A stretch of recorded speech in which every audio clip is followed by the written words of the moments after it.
SDP Bosne i Hercegovine ima jasno definiranu u svom programu i statutu borbu, dakle, za ljudska prava, univerzalna, i borbu protiv diskriminacije svih vrsta, ali je tačno da u dijelu koji regulira rodnu ravnopravnost i zaštitu manjinskih prava nismo decidirano niti eksplicite govorili o LGBT populaciji.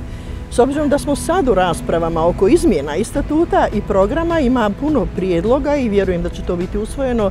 da u našim ciljevima i zadacima SDP-a, kao lijeve partije, utvrdimo i zaštitu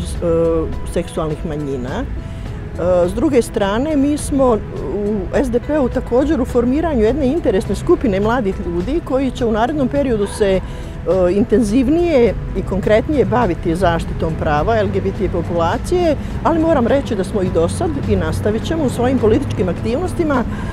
baviti se zapravo unapređenjem prava LGBT populacije i kroz zakon o diskriminaciji, definiranju i sankcioniranju govora mržnje i zločina iz mržnje u suradnji upravo sa udruženjima LGBT, kroz rasprave u Ustavu i tako dalje. To smo radili i dosad i naravno nastavit ćemo i dalje.